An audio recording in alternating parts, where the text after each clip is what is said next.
Hi friends, ఈ వీడియోలో అయితే నేను హెల్దీ లంచ్ రెసిపీని మీతో షేర్ చేస్తున్నాను. ఇక్కడ నేను మీకు చూపిస్తున్నాను దొండకాయ ఫ్రైని. దొండకాయ ఫ్రై కోసం ముందుగా దొండకాయలను అయితే బాగా కడిగేసి ఇలా చక్రాల్లాగా కట్ చేసి పెట్టుకోవాలి.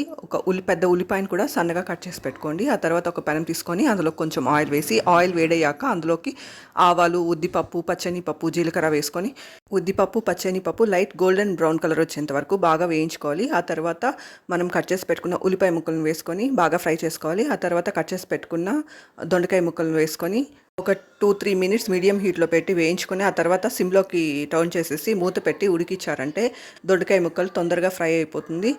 దొండకాయ ముక్కలు ఫ్రై అయ్యాయంటే పైన ఒక లేయర్ లాగా వస్తుందన్నమాట. దొండకాయ ముక్కల పైన ఒక లేయర్ లాగా వచ్చిందంటే మీకు తెలుస్తుంది అది ఫ్రై అయినట్టే. అప్పుడు మీరు నోట్లోకి వేసుకొని ఒక ముక్క చూసారంటే మెత్తగా ఉండిందంటే అది ఉడికిపోయినట్టు. దొండకాయ ముక్క పచ్చిగా లేకోకుండా మెత్తగా మీరు తినగలిగేలాగా ఉండిందంటే అది ఫ్రై అయిపోయినట్టే. చివరిలో మీరు ఉప్పు, పసుపు, మిరప్పొడి వేసుకొని ఫ్రై చేసుకోవచ్చు. లేదంటే పుట్నాల పప్పు పొడి, దీన్నే ఫ్రైడ్ గ్రామ్ అని కూడా అంటారు. దీన్ని పొడి చేసి కూడా వేసుకోవచ్చు అనమాట. చాలా టేస్టీగా ఉంటుంది. ఇంకా ఈవినింగ్ స్నాక్లోకి అయితే అలసంద పప్పు వడలను అయితే చేశాను. ఈ స్నాక్ చాలా హెల్దీ, ఇంకా టేస్టీగా కూడా ఉంటుంది. ఈ పప్పులో విటమిన్స్, మినరల్స్, ప్రోటీన్ అధికంగా ఉంటుంది. Thank you for watching my video. Please subscribe.